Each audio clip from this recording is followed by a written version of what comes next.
Good morning. Good morning. Great grace कलीसिया में आप सबका स्वागत है। क्या आप खुश है? हैप्पी? मैं बोल नहीं रहा यार।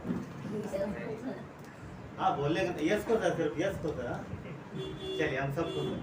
तो आइए हम लोग प्रार्थना में जाएंगे और शुरू करेंगे। हाँ तो आइए अपने सर को झुका के परमेश्वर के करीब जाते हैं और अपने हृदय की तैयारी करते हैं। प्यारे परमेश्वर, कृपालु दयालु परमेश्वर, अनुग्रहकारी परमेश्वर, धन्यवाद देते हैं आपकी दया के लिए, कृपा के लिए। आपकी महिमा हो परमेश्वर, सर्वशक्तिमान और जीवित परमेश्वर, हम सबको बनाने वाला परमेश्वर, हमें बचाने वाले परमेश्वर, हम आपको धन्यवाद देते हैं। धन्यवाद प्रभु कि आपने आज ये मौका दिया प्रभु, एक बार फिर से हम प्रभु आपकी आराधना के लिए और प्रभु आपकी महिमा के लिए यहाँ पर इकट्ठा हो, आपसे सुनने के लिए इकट्ठा हो, आपसे पाने के लिए इकट्ठा हो। धन्यवाद प्रभु, आपकी महिमा हो परमेश्वर। इस जगह से आपको महिमा मिली, हम सबके जीवन से आपको महिमा मिली प्रभु यीशु। जबकि हम इस समय परमेश्वर आपके पास पूरी नम्रता और दीनता से आते हैं, तो प्रभु यीशु प्रार्थना करते हैं कि हमारी जो भी आराधना हो आपको स्वीकार हो, आपको भाई पिता हम सच्चे हृदय से आराधना करते। प्रभु यीशु कलीसिया के लोगों के लिए प्रार्थना करते हैं प्रभु, शैतान रोकता है पर हम प्रभु आप समय पे लेके आते हैं, हमारी प्रार्थना पर मिलकर हर एक व्यक्ति समय पर आ सके प्रभु। आपकी कवरिंग, आपकी सुरक्षा मांगते हैं, अपने हृदय की भी सुरक्षा मांगते हैं प्रभु यीशु, ताकि हमारा हृदय आपकी ओर लगे।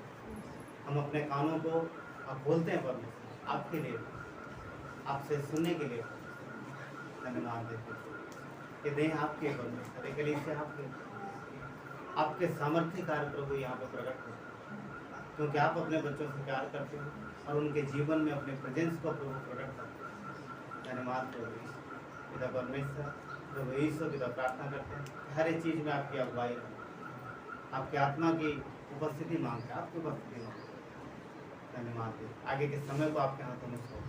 प्रार्थना विनती हमारे परमेश्वर पुत्र मसीह यीशु नासरी के नाम से। सबको गुड मॉर्निंग, जय मसीह की। आइए हम परमेश्वर की आराधना करेंगे। उसके भवन में हम सब इकट्ठा हैं, पूरे दिल से पूरे हृदय से परमेश्वर को महिमा देंगे और इस गीतों को गाकर परमेश्वर की आराधना करेंगे। मिलकर हम सुना तेरी गाते, सारे जहां को सुनाते, मिलकर हम सुना तेरी गाते, सारे जहां को सुनाते। जय हो तेरी महिमा, हो तेरी प्रभु सबको अब यहाँ भी सुनाते। हालेलुया, जय हो तेरी महिमा, हो तेरी प्रभु सबको अब यहाँ भी सुनाते। मिलकर हम सुना तेरी बातें, सारे जहां को सुनाते, मिलकर हम सुना तेरी बातें, सारे जहां को सुनाते। सारे जहां का सहारा तुम्हें होगा किनारा, सारे जहां का सहारा तुम्हें होगा किनारा। मैया हमारी डोले, जो बिठाए थे डोले, मैया हमारी डोले, जो बिठाए थे डोले। चल किनारे ले जा बनकर तुम्हारी ले जा हम सबको पार लगा दे। हालेलुया, ले चल किनारे ले जा बनकर तुम्हारी ले जा हम सबको पार लगा दे। मिलकर हम सुना तेरी बातें, सारे जहां को सुनाते, मिलकर हम सुना तेरी बातें, सारे जहां को सुनाते। चारों तरफ है घटाएं, घनघोरे बादल है छाए, चारों तरफ है घटाएं, घनघोरे बादल है छाए। तुझे नहीं अब प्यारा, दुनिया हमारा सहारा, तुझे नहीं अतिहारा, तू ही हमारा सहारा। बीच किनारे बीजा बन गए, तू आते जब तो पार लगा दे। हालेलुया, बीच किनारे बीजा बन गए, तू आते जब तो पार लगा दे। हम सना तेरी बातें, सारे जहां को सुनाते। हम सना तेरी बातें, सारे जहां को सुनाते। पापों में जीवन हमारा, कष्टों को झेल रहा है। पापों में जीवन हमारा, कष्टों को झेल रहा है। जैसे बचेंगे सारे, ये पापी जीवन हमारे। जैसे बचेंगे सारे, ये पापी जीवन हमारे। तू ही हमारी आशा, तू ही हमारा राजा, हम सबको पार लगा दे। हालेलुया, तू ही हमारी आशा, तू ही हमारा राजा, हम सबको पार लगा दे।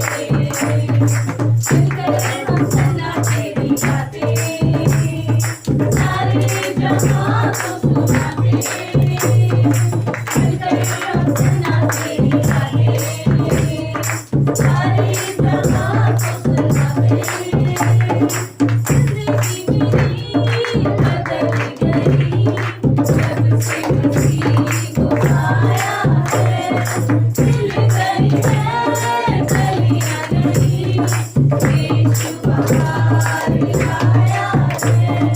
जिंदगी मेरी बदल गई, जब से मसीह को पाया है।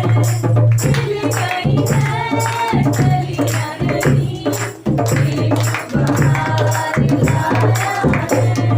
जीवन है क्या भल ही तो करता, जिसने है जाना होगा क्या करता।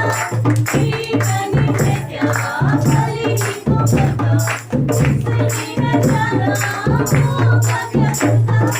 घड़ियां सुनहरी फिर ना लौटेंगी, घड़ियां सुनहरी फिर ना लौटेंगी।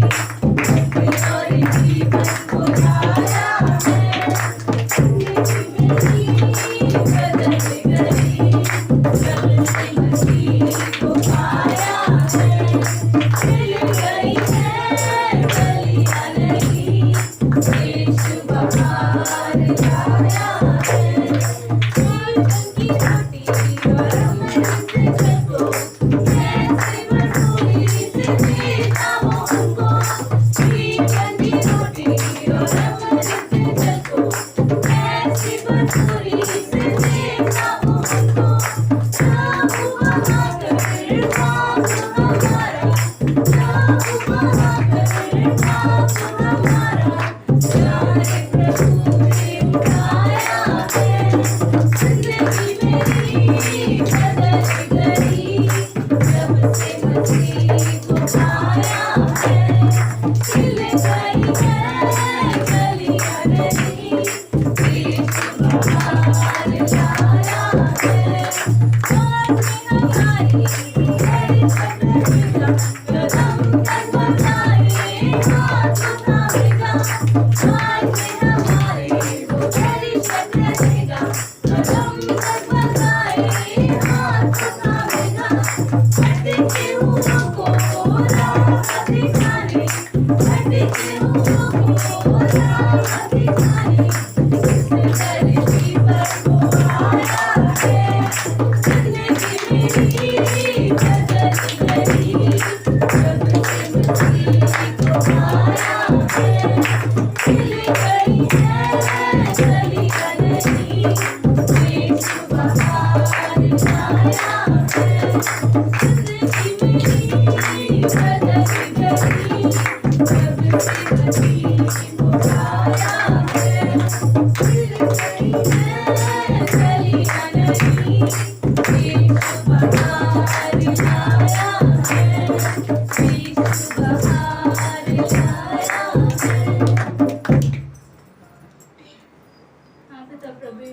हमारी जिंदगी को बदला है आपने पिता प्रभु यीशु मसीह। आपने हमें पाप के सागर से निकाला है पिता प्रभु यीशु मसीह, और आपने हमें सुंदर बनाया है पिता प्रभु यीशु मसीह। अपने लहू से धोया है पिता प्रभु यीशु मसीह। आप हमें बनाते हो पिता प्रभु यीशु मसीह, अपने वचनों में बढ़ाते हो पिता, और हर एक ज़रूरत को पूरा करते हो अपने समय में पिता प्रभु यीशु मसीह। आप हमें सिखाते हो पिता प्रभु यीशु मसीह अपने समय में पिता, क्योंकि आपका समय सही समय है पिता प्रभु यीशु मसीह। हम अपने आप को आपके हाथों में सौंपते हैं पिता प्रभु यीशु मसीह। हमें बनाइए पिता प्रभु यीशु मसीह, हमें आप अपनी महिमा के लिए इस्तेमाल करिए पिता प्रभु यीशु मसीह। हमारे जीवन से प्रभु यीशु मसीह आपकी छवि दिखने पाए पिता प्रभु यीशु मसीह। हमारे जीवन से पिता प्रभु यीशु मसीह आपको महिमा जाने पाए पिता प्रभु यीशु मसीह। हमारी ज़िंदगी पिता आपने बदली है पिता, और ये पूरी ज़िंदगी पिता हम आपके हाथों में सौंपते हैं पिता प्रभु यीशु मसीह। आप अपने समय में हमें इस्तेमाल करिए पिता प्रभु यीशु मसीह। धन्यवाद देते हैं पिता, धन्यवाद देते हैं। तेरे समय में, तेरे समय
सब कुछ आप अपने समय में खूबसूरत बनाते हो। कई बार चीज़ें बिगड़ी हुई होती, कई बार हालात अच्छे नहीं होते, तो परमेश्वर जब हम आप पे भरोसा रखते हैं तो वो आप अपने समय में सारी चीज़ें दुरुस्त करते हैं। धन्यवाद देते हैं प्रभु, धन्यवाद यहाँ पर प्रेजेंस के लिए प्रभु, क्योंकि प्रभु आपकी उपस्थिति यदि नहीं है तो फिर हमारा यहाँ होना व्यर्थ। प्रभु हमारी आराधना आपको भाई कर दो, क्योंकि आप आराधना के योग्य हो। हम आपके प्रेजेंस को मानकर प्रभु आपके सामने आते हैं, आपको आराधना देते हैं। आप महिमा के योग्य हो, आप आदर के योग्य हो। आप हमें अपने साथ लेके चलते हैं, आप हमारी सहायता मदद करते हैं। धन्यवाद देते हैं, धन्यवाद देते योग्य केवल तू, हालेलुया। योग्य केवल तू, हालेलुया। योग्य केवल तू ही प्रभु, मेरे प्रभु यीशु। पवित्र केवल तू, हालेलुया। पवित्र केवल तू, हालेलुया। पवित्र केवल तू ही प्रभु, मेरे प्रभु यीशु। आदर और महिमा हो तेरी, आदर और महिमा हो तेरी, आदर और महिमा हो तेरी प्रभु, मेरे प्रभु यीशु। पवित्र केवल तू, हालेलुया। पवित्र केवल तू, हालेलुया। पवित्र केवल तू ही प्रभु, मेरे प्रभु यीशु। आदर और महिमा अपने हाथों को तो आदर और महिमा की आदर और महिमा हो तेरी, आदर और महिमा हो तेरी प्रभु, मेरे प्रभु यीशु। आदर और महिमा हो तेरी, आदर और महिमा हो तेरी, आदर और महिमा हो तेरी प्रभु, मेरे प्रभु यीशु। मेरे प्रभु यीशु। परमेश्वर धन्यवाद देते हैं।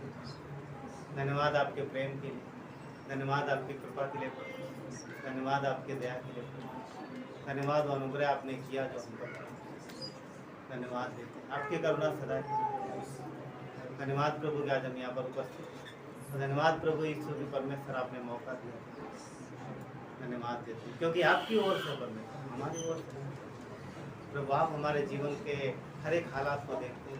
आप अपने आपकी नजरें आपके बच्चों पे लगी रहती हैं। प्रभु यीशु हम आपके पास आए पूरी उम्मीद के साथ प्रभु, और आप हमारी आशा, आप हमारी उम्मीद और आशा को पूरा करें। धन्यवाद देते हैं। हम अपने हृदय को तैयार करते हैं आगे की चीज़ों के लिए। धन्यवाद दें, सारा आदर गौरव महिमा आपको देते हुए प्रार्थना विनती उद्धार करता परमेश्वर प्रभु यीशु नासरी के नाम से। आमीन। अब बैठ सकते हैं। कोई पत्थर न कोई मूरत है, कोई पत्थर न कोई मूरत है, जिंदा यीशु मेरी ज़रूरत है। कोई पत्थर न कोई मूरत है, वो मिला है तो मैंने जाना है, वो मिला है तो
आइए हम लोग संदेश में जाएंगे।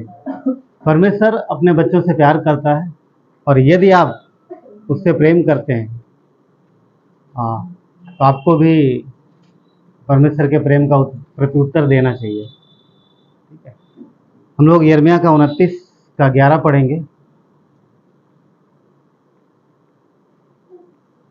तो यिर्मयाह 29:11 सब पहुँच गए? पढ़ते 11 पढ़ते। क्योंकि यहोवा की ये वाणी है, जो कल्पनाएं मैं तुम्हारे विषय में करता हूँ उन्हें मैं जानता हूँ। परमेश्वर कह रहा है कि देखिए, माता पिता होने के नाते हम सब अपने बच्चों के जीवन में क्या बनाते हैं? योजनाएं बनाते हैं, प्लान बनाते हैं। तो परमेश्वर कह रहा है मैं भी तुम्हारे जीवन में तुम्हारे जीवन के लिए प्लान बनाता हूँ, योजनाएं बनाता हूँ। तो कह रहा है जो कल्पनाएं मैंने की हैं उन्हें मैं जानता हूँ। जो प्लान उसने बनाए हैं, उसने जानने का मतलब पूरा योजनाबद्ध किया उसने। ठीक है, योजनाबद्ध प्लान बनाए हैं। क्या कहता है वो? हानि के नहीं कुशल के, अच्छी योजनाएं बने, अच्छे प्लान बनाए उसके पास, अच्छी योजना है। और कहता अंत में तुम्हारी आशा पूरी करूँगा। कहने मतलब ये है कि परमेश्वर के पास एक योजना है, एक प्लान है हर उस व्यक्ति के लिए जो धरती पर है, और स्पेशली उनके लिए जो परमेश्वर को जानते हैं। जो परमेश्वर के पास है, सबके लिए उसके पास एक योजना है। सो वचन 12 भी देख लेते हैं। उस समय तुम मुझको पुकारोगे और आकर मुझसे प्रार्थना करोगे, मैं तुम्हारी सुनूंगा। जब हम उसे पुकारते तो हमारी प्रार्थना को सुनता है और उसका उत्तर भी देता है। 13, तुम मुझे ढूंढोगे और पाओगे, क्योंकि तुम अपने संपूर्ण मन से मेरे पास आओगे और मैं तुम्हें मिलूंगा। यहोवा की यही वाणी है। तो जब हम उसको पुकारते हैं तो हमारी प्रार्थना सुनता है और उत्तर देता है, और हमारी सहायता और मदद भी करता है। क्यों? क्योंकि वो अपने बच्चों से प्रेम करता है। आइए प्रार्थना करेंगे। प्यारे परमेश्वर, कृपालु दयालु परमेश्वर, धन्यवाद देते हैं आपके दया और कृपा के लिए। प्रभु आपकी महिमा हो। राजाओं के राजा धन्यवाद देते हैं। आकाश और पृथ्वी बनाने वाले परमेश्वर, सूरज और चांद बनाने वाले परमेश्वर, इस धरती पर हम सबको जीवन देने वाले परमेश्वर और हमारी सांसों को चलाने वाले परमेश्वर, हम आपका धन्यवाद देते हैं। धन्यवाद कि आपने हमें पाप से छुड़ाया है, आपने हमें बचाया है और अपनी संतान बनाया। धन्यवाद देते हैं परमेश्वर। आज के संदेश को आपके हाथों में सौंपते हैं प्रभु यीशु, आपकी ओर से होने पाए पिता। आवाज़ हमारी हो पर शब्द आपके हो। ये लोग आपके हैं परमेश्वर, मंडली आपके है प्रभु। और प्रभु यीशु, हमारी प्रार्थना है परमेश्वर की हर एक के जीवन में जो आपने योजना बनाई, जो प्लान बनाए, वो अच्छे हैं। और प्रभु आपकी योजना हर एक व्यक्ति के जीवन में पूरी होने पाए। आपकी इच्छा इस जगह पूरी हो परमेश्वर। आपकी योजना परमेश्वर इस कलीसिया से पूरी हो परमेश्वर। धन्यवाद देते हैं प्रभु यीशु, आपकी महिमा है, महिमा हो परमेश्वर। धन्यवाद देते हैं। आगे का समय आपके हाथों में सौंपते हुए प्रार्थना मिलती उद्धार करता परमेश्वर पुत्र मसीह यीशु नासरी के नाम से मांगते हैं, आमीन। अब बैठ सकते हैं।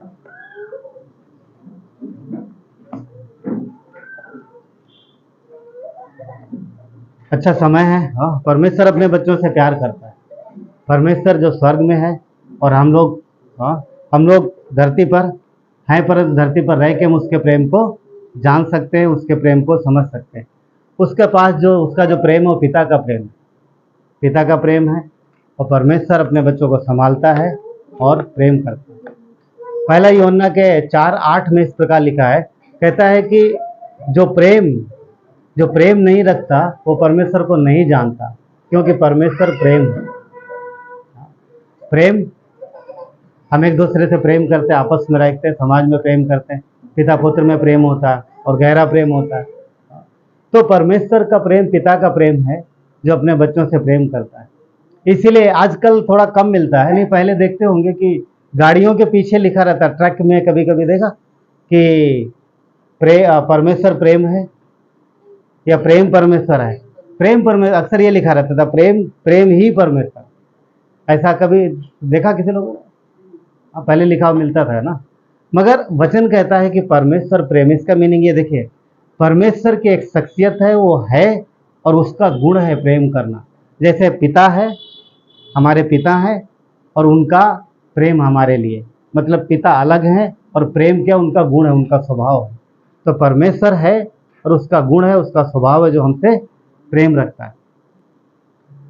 और तो परमेश्वर हम सबसे प्रेम करता है और वो हमारी छोटी छोटी बातों का भी ध्यान रखता है। हमारे माता पिता कैसे होते हैं? जैसे ये बेबी छोटा है तो इनकी छोटी छोटी बातों का ध्यान रखते हैं। कौन? इनके माता पिता। जरूरत से पहले भी सर्दियां आने वाली, कुछ समय बाद सर्दियां आएंगी। अगर बच्चे के पास कपड़े नहीं है तो माता पिता अभी से प्लान करते हैं कि बच्चों के लिए कपड़े लेना है। फिलहाल तो गर्मी है, पर सर्दी कुछ महीने में आने वाली। तो छोटी छोटी चीजों का ध्यान रखते हैं हम लोग अपने बच्चों का।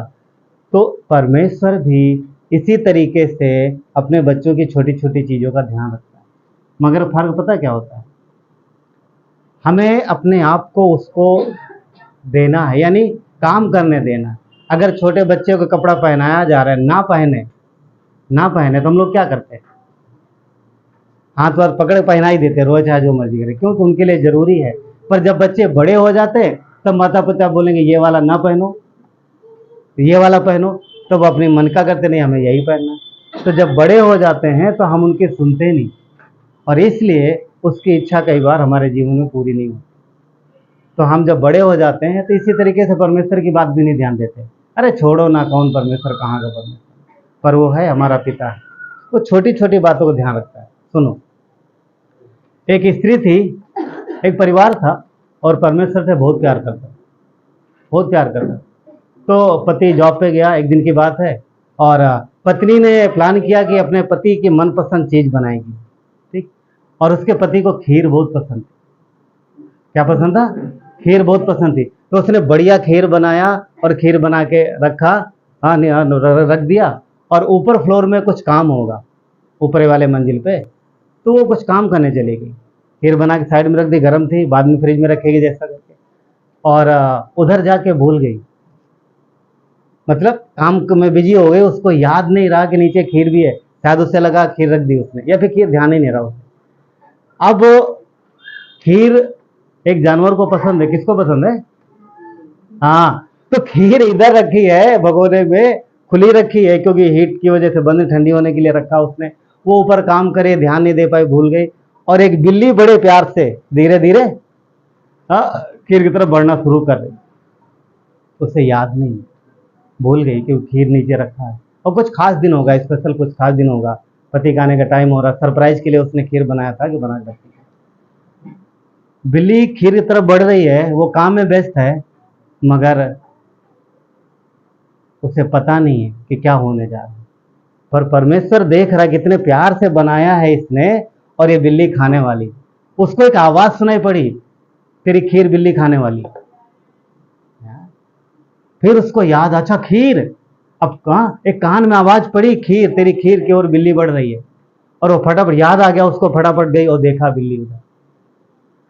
तो पता, उसने गवाही दी थी अगले दिन आकर के, और वही थी कलीसिया में। पता पॉइंट ये था, उसने बोला कि परमेश्वर कितना व्यक्तिगत है, जो हमारी छोटी छोटी चीजों का ध्यान रखता है।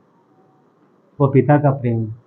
उसने देखा कितने प्यार से उसने बनाया है, और ये बिल्ली खा जाएगी, उसका दिन खराब हो जाएगा, है ना। तो परमेश्वर छोटी छोटी जरूरतों का ध्यान रखता है। अगर हम अपने आप को उसे समर्पित करेंगे, देंगे तो, हाँ देंगे तो, अगर हम उसका भय मानेंगे, उसके साथ मिले रहेंगे, उसके वचन पे बने रहेंगे, तो जरूर वो हमारे साथ ऐसा करता है। भजन संहिता 33:18 कहता है कि देख यहोवा की दृष्टि उसके डरवैयों पर और उन पर जो उसकी करुणा की आशा रखते हैं बनी रहती है। तो परमेश्वर की दृष्टि किस पे बनी रहती है? अपने लोगों पर ध्यान रखता है, छोटी छोटी चीजों का ध्यान रखता है। भजन संहिता 34:15 कहता है कि यहोवा की आंखें धर्मियों पे लगी रहती हैं और उनके कान उनकी ओर लगे रहते हैं। यहोवा की आंखें धर्मियों पे लगी रहती हैं और उनके कान उनकी ओर लगे रहते हैं। ठीक है, ये परमेश्वर का प्रेम है। वो अपने बच्चों की छोटी छोटी बातों का ध्यान रखता है। और विश्वासी कई बार पता क्या कहते हैं, कुछ लोग हैं, कुछ विश्वासी ऐसे हैं जिनके मुंह से मैंने सुना भी है, अरे छोटी छोटी बातें क्या बताना, छोटी छोटी बातों के लिए क्या प्रार्थना करना। परमेश्वर व्यक्तिगत है, वो छोटी छोटी बातों का ध्यान रखता है। छोटी छोटी बातों पर हम उसके ऊपर निर्भर रहें, इससे वो प्रसन्न होता है। इससे वो प्रसन्न होता है। तो हमें छोटी छोटी बातों के लिए भी परमेश्वर पर निर्भर होना, रहना जरूरी है। अगर हम निर्भर होना सीखते हैं तो हमारा विश्वास उस पर और मजबूत होगा। सोचो, क्या जब कोई बड़ी चीज होगी तभी आप उसके ऊपर तभी प्रार्थना करेंगे, छोटी चीज के लिए नहीं करेंगे। वो कहता है जब तुम छोटी छोटी चीजों पर मुझ पर भरोसा नहीं कर सकते तो बड़ी चीजों पे भरोसा नहीं कर पाओगे। समझ रहे? वो एक बात। बड़ी चीज़ों पे भरोसा नहीं करना। हमारी निर्भरता होनी चाहिए, निर्भरता। सामरी स्त्री को कितने लोग जानते हैं? कितने लोगों ने पढ़ा होगा ये अध्याय, यूहन्ना का 4 अध्याय, सामरी स्त्री, राइट? सब उसके जीवन को जानते हैं, सबने पढ़ा है। वो तकलीफ में थी, कष्ट में थी, हाँ, उसने जो किया था उसकी वजह से उसे शर्मिंदगी उठानी पड़ रही थी। वो छुप छुप के पानी भरने जाती थी, छुप छुप के, हाँ, छुप छुप के पानी भरने जाती थी। और कोई भी अगर उसे रास्ते में मिलता तो उसे बचते बचाते जाती थी। यूहन्ना 4 अध्याय में मिलेगा 1 से 26 में, और आगे भी है। लगभग देखोगे 4 अध्याय का 1/3 हिस्सा इस स्त्री के विषय में बात करता है। एक स्त्री है, इसके विषय में 4 अध्याय का कुछ ही हिस्सा है जो इसके विषय में बात नहीं करता। ऑलमोस्ट 3/3 हिस्सा जो है इस विषय में बात करता है। ये स्त्री अपने पापों से लड़ रही थी, अपने आप से लड़ रही थी, अपने जीवन से संघर्ष कर रही थी, और उसके अंदर एक डर था, उस डर से वो लड़ रही थी। किसी भी मतलब किसी भी सामाजिक कार्यक्रम में, चाहे मुंडन हो, चाहे शादी हो, चाहे बारात हो, नहीं जाती थी। क्यों? क्योंकि इसने जो किया था सब सवाल उठाते थे, सब उंगली रखते थे। क्या किया था उसने? 5 पति कर चुकी थी और 5 को छोड़ चुकी थी, 6वें के साथ थी, तो सब उसकी बेइज्जती करते थे। तो किसी भी त्यौहार में नहीं जाती थी। क्या मन नहीं होता होगा? होता होगा, पर इन्हीं सब चीज़ों की वजह से वो नहीं जाती थी। वो किसी न किसी तरीके से खुद को संभाल रही थी, अपने जीवन को खींच रही थी, किसी न किसी तरीके से चल रहा था उसका, मगर फिर भी जो जीवन की जरूरत है वो तो उनके लिए तो जीना ही है। तो कहते हैं कि ये यीशु मसीह से इसकी मुलाकात कहाँ हुई? कुएं पर हुई, एक कुएं पर। और इससे मिलने से पहले कहता है कि यीशु मसीह उस मार्ग से आ रहे थे और उस कुएं पर बैठ गए। पढ़ा ना सबने? मुझे पढ़ने की जरूरत है इस वचन को, सबने पढ़ा ना?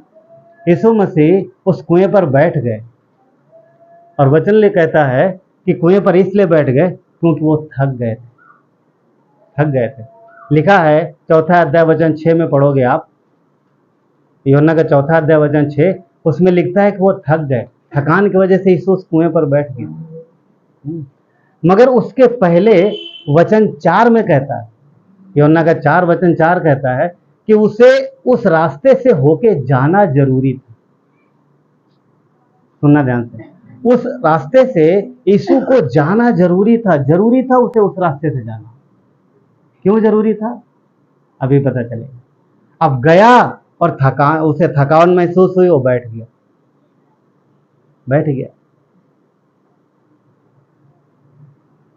क्यों बैठा? क्योंकि उसे पता था कि अभी थोड़े समय बाद यहाँ पर उसकी एक बेटी है जो आने वाली है, जो जीवन में संघर्ष कर रही है, जो तकलीफ में है, जो परेशानी में है, और उसकी तकलीफ का कोई छुटकारा नहीं, उसकी तकलीफ का कोई छुटकारा नहीं है। क्यों? क्योंकि वो जो सामरी स्त्री थी, वो सामरी स्त्री यीशु को नहीं जानती थी, कभी मिली नहीं थी उससे, कभी नहीं मिली थी। परंतु सुनो, सामरी स्त्री यीशु को नहीं जानती थी, पर क्या यीशु उसको जानते थे? समझ पाए? वो कभी नहीं मिली, हाँ, वो नहीं जानती थी, पर यीशु उसे जानते थे। उसे पता था उसके जीवन में क्या चल रहा है, क्या तकलीफ है, क्या परेशानी है, इसलिए उसने प्लान किया कि मुझे उस रास्ते से जाना जरूरी है। और दूसरी बात लिखा है कि वो थक गया, थकान आई उसे, थकान हुई यीशु को। क्यों थकान हुई? कोई चेला नहीं थका, आप पढ़ के देखे, चेले नहीं थके, वो वहां खाना लेने जाने की बात करते हैं, सिर्फ यीशु थका। क्यों भाई? वो क्यों थका? वो तो परमेश्वर था, वो तो वैसे नहीं थकना चाहिए, पर वो मनुष्य भी था। हाँ, वो थका। देखे, उसे मालूम है कि आज वो क्या करने वाला है, उसे पता है वो किस लिए जा रहा है। वो जा रहा है इसलिए कि वहां पर उस जगह पर एक उसकी बेटी है जो जीवन में थक चुकी है, उसने कुछ गलत किया है किसी भी परिस्थिति में, पर उसके जीवन में अब बड़ी कष्ट, अब बड़े तकलीफ हैं, शर्मिंदगी है, वो कहीं बाहर नहीं जा सकती, किसी से बात नहीं कर सकती, और छुप छुप के आती है, और वो जीवन में थक रही है। कौन? वो स्त्री जीवन में थक रही है। यीशु, अब सोचो, मैं इस तरीके सोच रहा था कि उस स्त्री की थकान यीशु के शरीर पर, उसकी थकान यीशु महसूस कर रहा है, और उस थकान से वो वहां रुकता है, और लिखा है कि वो थका। क्यों? क्योंकि हम मसीह की देह में हैं, हम परमेश्वर के लोग हैं। क्या वचन नहीं कहता कि हम मसीह की देह में हैं? अगर देह के किसी भी हिस्से में तकलीफ हो तो क्या पूरी देह को नहीं होगी? क्या सर को पता नहीं चलेगी? यीशु ने क्या बोला? मैं सर हूँ। वो स्त्री थक रही थी अपने जीवन में, वो थकान परमेश्वर को महसूस हो रही। वो वचन कहता वो वहाँ पे रुका, वो रुका और मुलाकात हुई, उससे मुलाकात हुई, परमेश्वर ने बात की और उसके जीवन से तकलीफें निकल गई और वो आगे गई। मगर मुलाकात भी देखो, वचन क्या कहता है? वो 6वें घंटे के लगभग का समय था, 6ठे घंटे का। यहूदियों का समय सुबह 6 बजे से शाम 6 बजे तक रहता है, 6 से 6 रहता है, 6 से 6 का समय होता है। अब ये 6ठे घंटे का समय था। अब 6 बजे जो लगभग दिन के 12 बजे का समय, धूप के समय में, गर्मी के समय में। ज़्यादातर लोग पानी भरने कब निकलते? या तो सुबह या फिर शाम। ये दोपहर में जाती थी ताकि ज़्यादा लोग इससे मिले ना, ताकि लोगों की बातें ना सुननी पड़े, कोई इसे टोके ना, देखो वो जा रही है, हाँ, कोई टोके ना। इस शर्मिंदगी की वजह से ये जाती थी। परफेक्ट टाइमिंग है यीशु मसीह की, जितने बजे वो आने वाली सेम उतने बजे पहुंचा। आप समझ पा रहे? हम लेट होते हैं, मनुष्य लेट होता, परमेश्वर कभी लेट नहीं होता। जो आपके जीवन में चल रहा है सब उसको पता है। आप क्या फील कर रहे हैं, आप क्या महसूस कर, आपके जीवन में क्या दिक्कतें हैं, वो सब उसे पता है, वो भी फील कर रहा है। क्यों? क्योंकि हम, हाँ, परमेश्वर और कलीसिया अलग नहीं है, आप और प्रभु अलग नहीं है, आप एक ही हो, हम सब एक ही हैं, राइट? हम एक ही देह में। परफेक्ट टाइम में, करेक्ट टाइम पर, सही समय पर परमेश्वर काम करता है, लेट नहीं हुआ। इससे पहले वो स्त्री पहुंचे, वो पहले ही बैठा वहां पर। आप प्रार्थनाएं करते हो, प्रभु मेरे जीवन में यह काम है, मेरे जीवन में काम पूरा करो, या मैं जा रहा हूँ अब मेरी मदद करो, आपसे पहले ही परमेश्वर वहां पर मौजूद है ना, हमारी और आपकी सहायता के लिए आपसे पहले ही मौजूद है। ये स्त्री गई, उसने देखा वहां पर यीशु को, बात हुई, बोला क्या तो वही सकता है? उसने अपने आप को प्रकट किया और वो समझ पाई। वो वचन कहता है उसने अपना घड़ा वहीं पर छोड़ दिया और वो कहाँ चली गई? लोगों के पास। उसे छुटकारा मिल गया, छुटकारा मिल गया। इसके पहले वो कितने लोगों, सबकी तरफ देख रहे हो, पर किसी से उसे उम्मीद नहीं मिली, किसी से उसे दिलासा नहीं मिला, परंतु उससे मसीह से छुटकारा, मसीह से आशा मिली और उसे छुटकारा मिला। छुटकारा पाने के बाद हम सब जानते हैं वो चुप नहीं रही। क्या किया उसने? वो शहर में गई, गांव में गई वापस। और देखो, इसके पहले वो बचते बचाते, छुपते छुपाते जाती थी।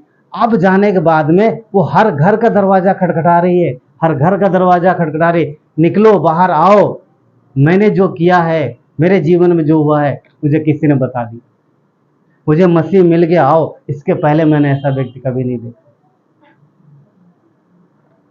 सब हैरान, अरे ये तो कभी सामने नहीं आती थी, ये तो छुपते छुपाते जाती थी, हाँ, इसके पहले क्यों कितने लोगों ने उसे देखा नहीं, आज इसके अंदर हिम्मत कहाँ से आ गई? आज इतनी हिम्मत कहाँ से आ गई? कौन मिल गया इसको? चलो हम लोग देखेंगे। क्यों? क्योंकि उस स्त्री का हर घर खटखटाना लोगों के लिए आश्चर्यक्रम था। जो बात नहीं कर पाता था, जो बात नहीं कर पाती थी, जो सामने नहीं आती थी, आज सबके सामने आकर के बड़े हिम्मत से बोली, चलो मैं लेके।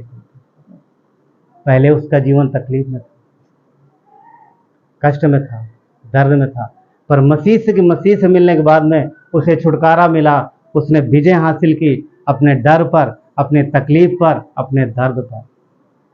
और ब्लेसिंग पता क्या मिला उसे? वचन कहता, पढ़ के देखिए, यीशु मसीह आया और वहां रहा, उस जगह पर रुका, हाँ रुका, 1-2 दिन रुका वहां पर वो, और उसने लोगों को शेयर किया। वहां पर बाद में बढ़िया कलीसिया।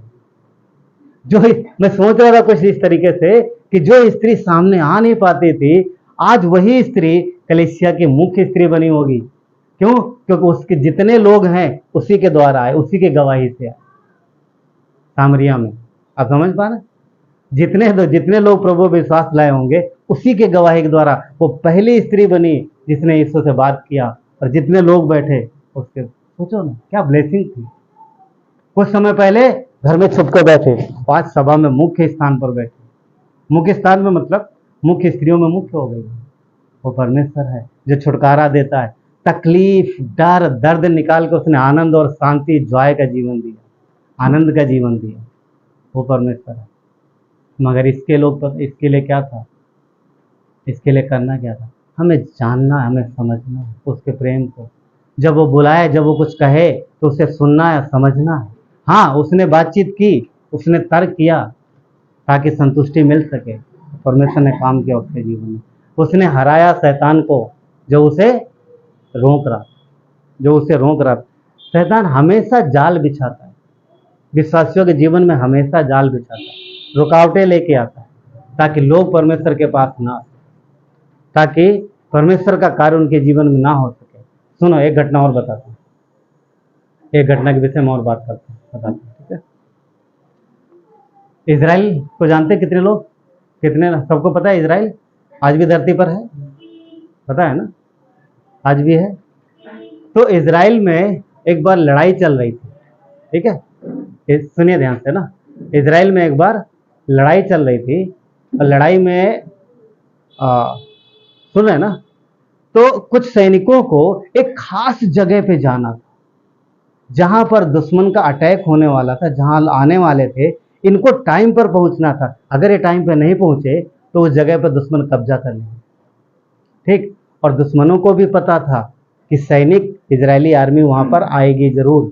तो उन्होंने क्या किया, रास्ते में उन्होंने माइंस बिछाया। माइंस जानते हैं, माइंस मतलब ऐसा मिट्टी हटा करके, इतना इतना बड़ा होता बारूद का और लोहे का, उसको ऐसा दबा देंगे। अगर किसी जवान का पैर पड़ेगा ना, तो पैर पड़ेगा तो कुछ नहीं होगा, जैसे पैर उठा ब्लास्ट हो जाएगा, समझ गए। पैर पड़ा और जैसे पैर उठाएगा वो ब्लास्ट हो जाएगा, और आसपास के 7-8 फीट एरिया में जितने होंगे वो सब मरेंगे।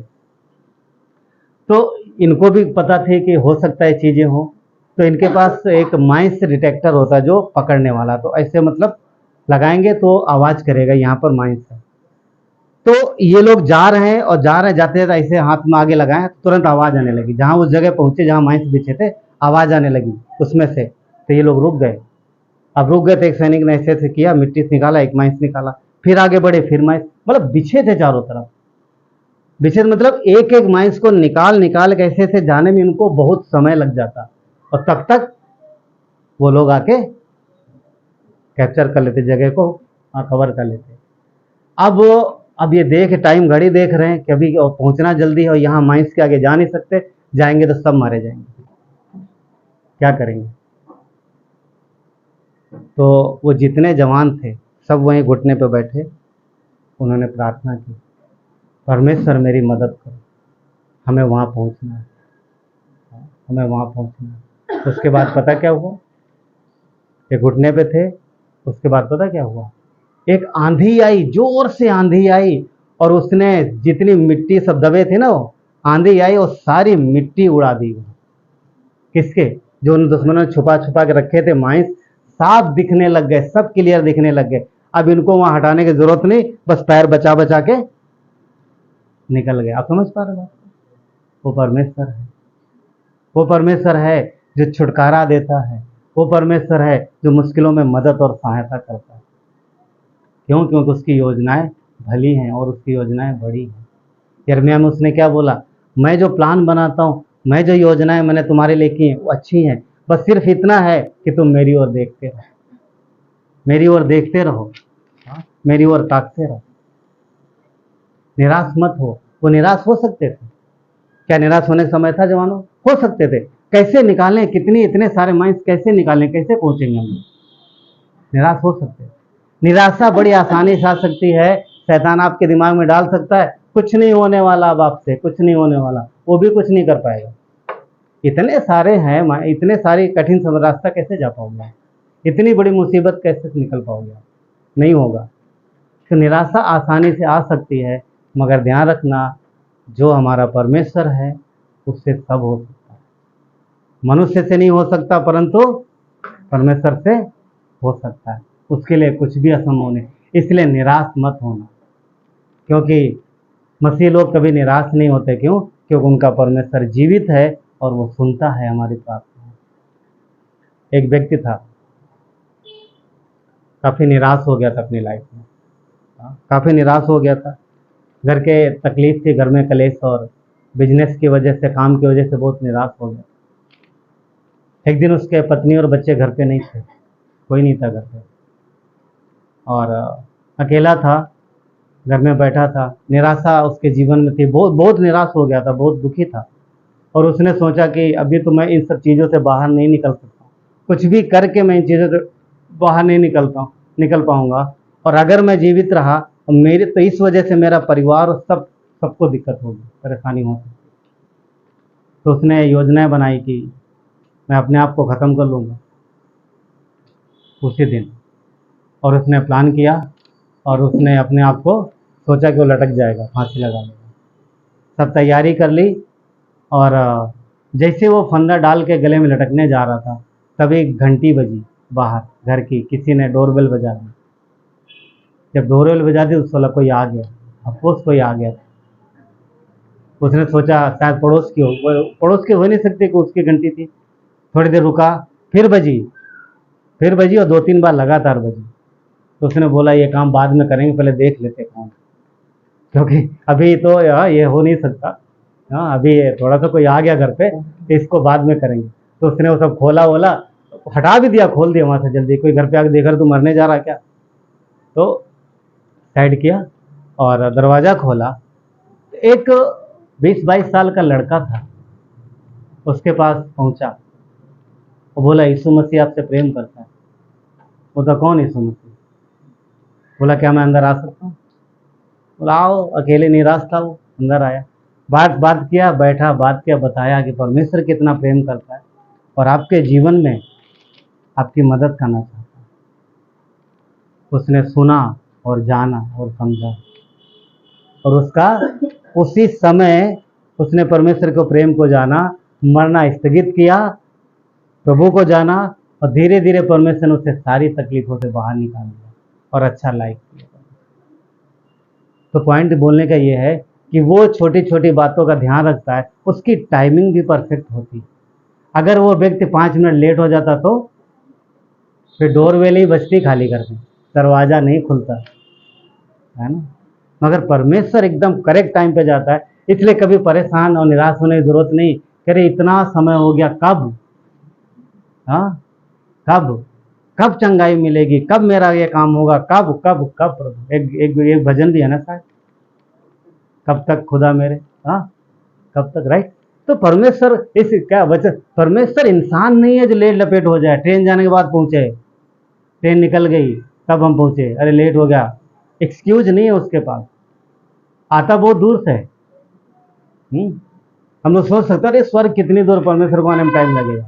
अरे वो सर्वव्यापी है, वो सब जगह मौजूद है, सब जगह मौजूद।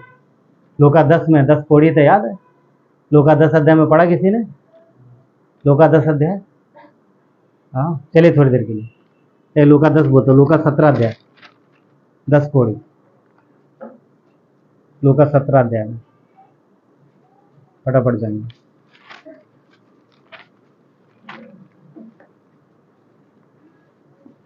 ग्यारह से आगे देखेंगे क्या लिखा है। 11 कहता है, ऐसा हुआ कि वो यरूशलेम से जाते हुए सामरिया गलील के बीच में से होकर जा रहा था। ये सामरिया और गलील के बीच की जगह कहाँ जा रहा है? यरूशलेम जा रहा है। यीशु मसीह कहाँ तैयारी यीशु जाने की? यरूशलेम जाने की तैयारी। देखिए किसी गांव में प्रवेश करते समय उसे 10 कोढ़ी मिले। इस विषय में बात कर चुका हूँ, वहाँ फिर मुख्य चीज़ें देखेंगे। 10 कोढ़ी मिले, उन्हें दूर खड़े होकर ऊंचे शब्द से कहा, हे यीशु हम पर दया कर। देखिए कोढ़ की बीमारी के विषय में सबको पता है कि एक ऐसी बीमारी थी उस समय, और आज भी होती है कभी कभी, किसी वाक्य तो इलाज है थोड़ा बहुत, उस समय बिल्कुल नहीं था। ये दर्द में होते थे, ये घर से अलग हो जाते थे, इनका शरीर धीरे धीरे गलता था, भयंकर दर्द और बदबू में इनका जीवन बीतता था। ये इंसान जिसको कोढ़ हो जाता था वो इंसान कभी दोबारा अपने परिवार से मिल नहीं पाता, हमेशा हमेशा के लिए अलग हो जाता। और इन लोगों की वैसी ही जिंदगी थी। इनमें से 10 लोगों ने विचार किया, बहुत सारे लोग होते थे, कई बार बहुत होते थे, कई बार तो हाँ जो भी है, तो 10 लोगों ने विचार किया कि यीशु के पास जाएंगे और उससे मिलेंगे। क्यों मिलेंगे? क्योंकि उन्हें पता चला यीशु चंगाई देता है कोढ़ से, और उस समय कोढ़ से चंगाई सिर्फ कौन दे सकता था? परमेश्वर। लय व्यवस्था में मूसा को परमेश्वर ने कोढ़ से शुद्ध हुए व्यक्ति की पहचान बताई थी कि जब कोई व्यक्ति कोढ़ से शुद्ध हो जाए तो ये पहचान है। मगर इतिहास गवाह था उस समय मूसा की व्यवस्था देने से लेकर के उस दिन तक एक भी आदमी कोढ़ से शुद्ध नहीं हुआ,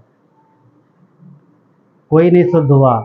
यीशु के पहले कोई भी नहीं ठीक हुआ, याजक को कभी जरूरत ही नहीं पड़ी उस चीज की। मगर जब यीशु आया तब ठीक होना शुरू हुए लोग। क्यों? क्योंकि कोढ़ से सिर्फ परमेश्वर ही चंगाई दे सकता। और इन्होंने सुना कि यीशु चंगाई देता है। ये लोग आए और इन्होंने हिम्मत किया, ये लोग आए और यीशु के पास। वचन कहता है इन्होंने दूर से चिल्ला करके क्या बोला कि मुझ पर दया कर, और यीशु ने इन्हें चंगाई दी। मगर एक बात है वहाँ पर, अब पढ़ के देखो, उसने ये नहीं बोला जाओ तुम सब शुद्ध हो गए, जाओ तुम्हारा बीमारी ठीक, जाओ तुम चंगे हो गए। उसने सिर्फ इतना बोला, जाओ और याजक को दिखाओ। पॉइंट पता क्या था? यीशु तो चंगाई देता है, मगर जिसको चंगाई पाना है उसके अंदर भी क्या चंगाई पाने की इच्छा है? क्या वो भी योग्य है? क्या उसके अंदर भूख है? वो तो देना चाहता है, वो आपको बहुत कुछ देना चाहता है, पर क्या आपके पास क्षमता है? क्या आप उसे सही तरीके से इस्तेमाल करोगे? प्रभु मुझे बहुत सारा धन दे दे, प्रभु मुझे ये दे दे, मुझे बहुत बुद्धि दे दे। हाँ, दे देगा, मगर उस धन का इस्तेमाल कहाँ होगा? समझ पा रहे? वो क्या हम संभाल पा रहे चीजों को? क्या हमारा उद्देश्य सही है? चीजें मिल जाने के बाद क्या हमारा उद्देश्य सही रहेगा? प्रभु चंगाई दे देगा तब भी हम उसके साथ बने रहेंगे, या फिर हम बाय बाय बोलेंगे, प्रभु बाय, अब मेरा काम हो गया, हम जा रहे इधर, आप अपने रास्ते में अपने रास्ते। क्या लगता है वो जानता ही नहीं जानता? वो जानता। यहाँ पर उसने बोला जाओ याजक को दिखाओ। पॉइंट ये था कि मैं तो चंगाई देना चाहता हूँ, पर क्या तुम्हारे अंदर वो क्षमता है कि चंगाई रिसीव कर सकते हो, या मेरी बात पर विश्वास करके आगे जा सकते हो? आज वही बात, देना तो वो चाहता है, पर क्या हम वो चंगाई रिसीव कर रहे हैं, या उसकी बात पर जो बोल रहा वो कर रहे हैं?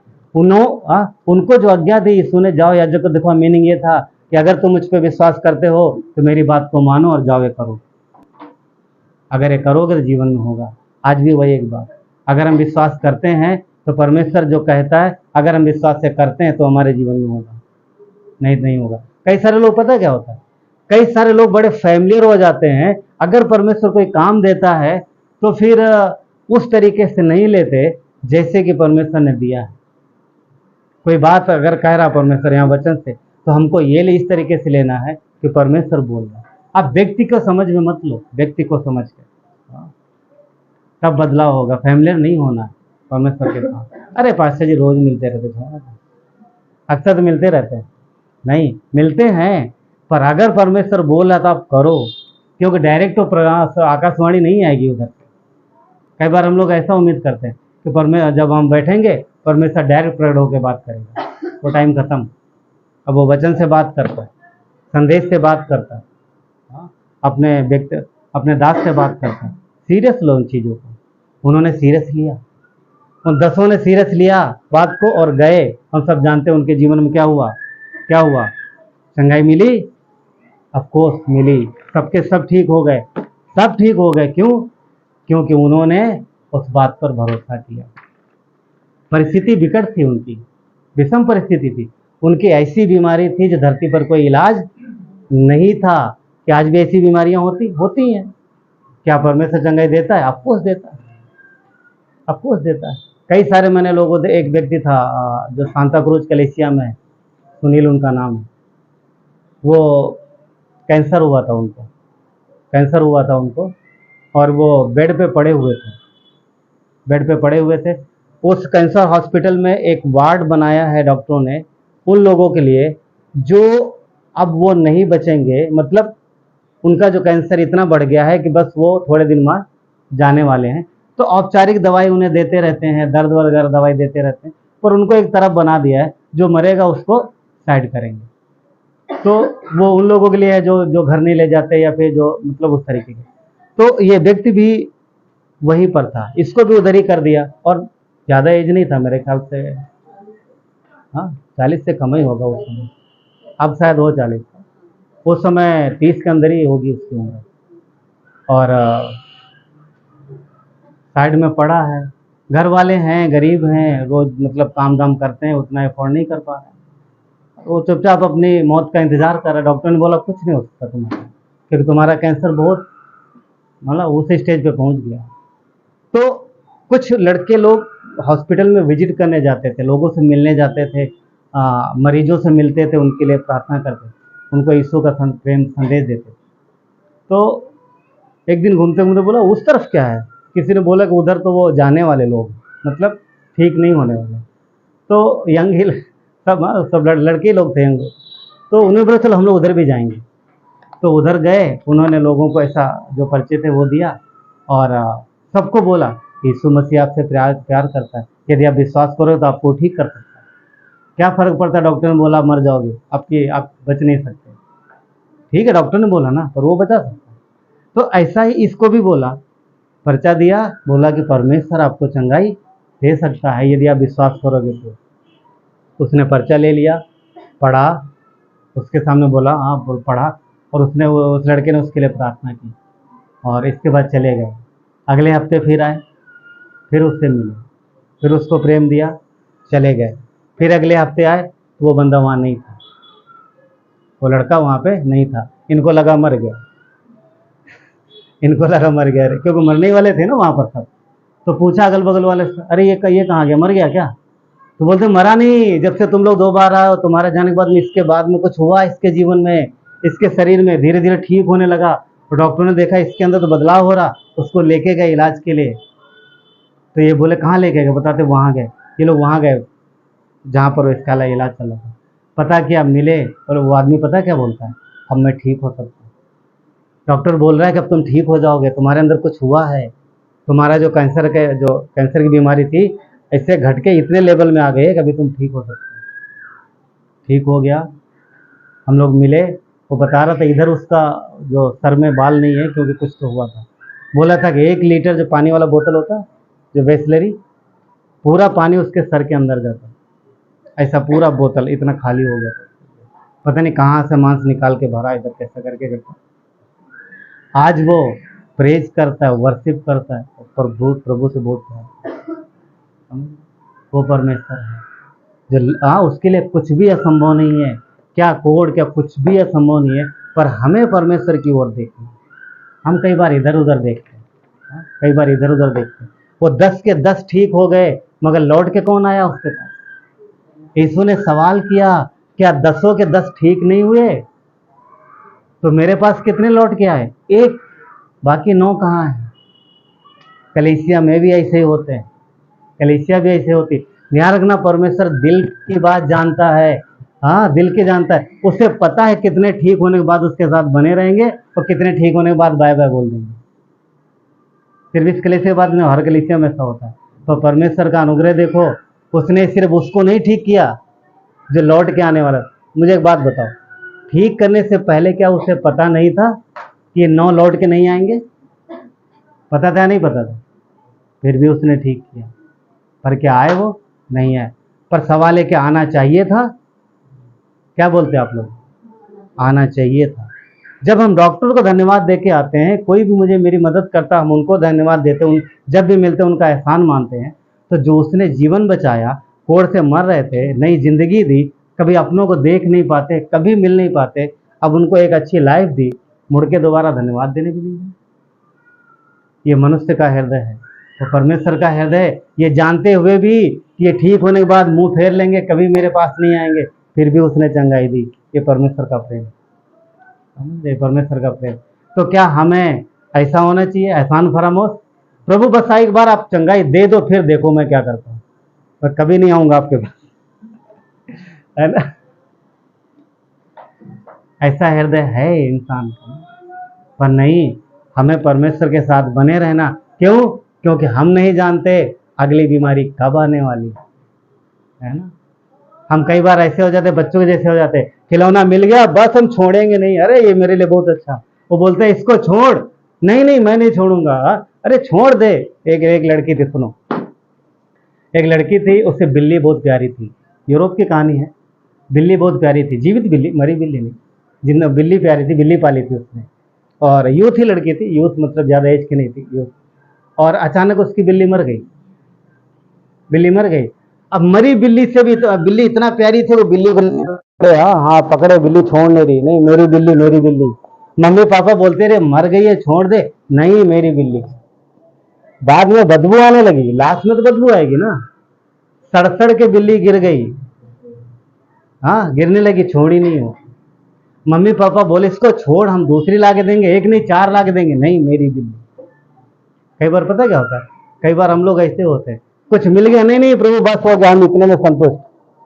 परमेश्वर बच्चों जैसे एक खिलौना मिल जाता ना, खिलौना हाँ बहुत अच्छा लगता है, छोड़ते नहीं। परमेश्वर बोलता है इसको छोड़, ये दरवाजा खोल तो इसमें इसके अंदर जा, पूरे खिलौने भरे पड़े, है ना। मगर कई बार हम एक ही चीज पकड़ के रख जाते हैं। इसीलिए परमेश्वर की ओर देखते रहो, उसकी इच्छा अनुसार अपने जीवन में कार्य करो, आपको हर एक चीज से, हर एक तकलीफ से, हर एक परेशानी से निकालेगा। क्यों? क्योंकि उसकी योजनाएं भली हैं हमारे और आपके लिए। उसने जो भी प्लान बनाया वो अच्छा और बेटर है, बेहतर प्लान है परमेश्वर का। आपकी हमारी योजना अच्छी नहीं है, मतलब है भी तो उतनी अच्छी मजबूत नहीं है, इसलिए परमेश्वर की योजना भली है। वो सामरी स्त्री को देखो, वो लौट के आई और उसने क्या पाया? कभी जीवन में सोचा नहीं होगा एक दिन समाज में सर उठा के ऊंचा चलेगी वो, कभी सोचा होगा? नहीं, क्योंकि उसने जो किया था, जब तक जिंदा रहेगी समाज उसके ऊपर उंगली उठाएगा। मगर परमेश्वर ने बदल दिया, आज उसी समाज में बैठी है और लोग उसे तारीफ करते, बहन तुम्हारी वजह से आज हमारी जिंदगी बदली, तुम्हारी वजह से आज हम प्रभु को जान पाए, तुम्हारी वजह से हम छुटकारा पाए, तुम्हारी वजह से। समझ रहे? तुम्हारी वजह से। तो कैसा बनना चाहिए? वो सामरी स्त्री के जैसा, या फिर वो जो 9 लोग लौट के नहीं उनके जैसा, या फिर एक जो लौट के है ना। वो सामरी स्त्री बनी रही हमेशा, जीवन भर कभी हटी नहीं। क्यों? क्योंकि जिसने मुझे लाइफ दिया, जिसने मुझे जीवन दिया, अब उसे मरते दम तक कभी नहीं छोड़ेंगे। वो परमेश्वर जो आनंद देता है, वो परमेश्वर जो हमें तकलीफ परेशानियों से निकालता है। आइए प्रार्थना करते हैं। प्यारे परमेश्वर, धन्यवाद देते हैं आपकी दया कृपा के लिए प्रभु, आपकी महिमा हो परमेश्वर। धन्यवाद आपके प्रेम के लिए प्रभु। परमेश्वर, आपके पास हमारे लिए बड़ी और अच्छी योजनाएं हैं प्रभु। हर एक के जीवन को आप जानते हो परमेश्वर, आपकी टाइमिंग परफेक्ट है प्रभु, आप लेट नहीं होते। इसलिए परमेश्वर हम निराश भी नहीं होते। कुछ चीज़ें हमारे जीवन में शायद हमारे हिसाब से समय लग सकता है, पर आप कभी लेट नहीं होते। हो सकता है वो स्त्री 4 साल से, 5 साल से, 10 साल से, 20 साल से तकलीफ में, पर जब समय आया तब आप उसके पास गए। वो कोड़ी कई सालों से परेशान हो सकते हैं, पर समय आया आपने चंगाई दी। प्रभु आप अपने समय पे करते हो, हमें आपके साथ बने रहना। धन्यवाद देते परमेश्वर। यहाँ पर कई लोग हैं प्रभु, इससे परमेश्वर आप हर एक के जीवन को जानते हो। उस स्त्री ने बताया नहीं आपको, कभी आपके पास नहीं आई, वो आपको जानती नहीं थी, परंतु आप उसे जानते थे। ये बड़ी बात प्रभु। हम जब गुनहगार थे, हम जब दूर थे, तब भी आप हमें जानते थे। आपने क्रूस पर हमारे लिए जान दी, हमारे पापों को प्रभु धोया अपने लहू से, खरीदा है, हमें अपनी संतान बनाया। प्रभु यीशु, आपने जीवन दिया है, तो जीवन से संबंधित सारी चीज़ें, सारी मदद सहायता के लिए आप प्रभु हमेशा हमारे साथ, अपने बच्चों के साथ है। धन्यवाद देते परमेश्वर, हर एक को संभालना, ब्लेस करना और अपनी महिमा लेना देते। धन्यवाद देते, सारा आदर गौरव महिमा आपको देते। प्रार्थना उद्धार करता परमेश्वर पुत्र मसीह यीशु नासरी के नाम से मांगते हैं, आमीन।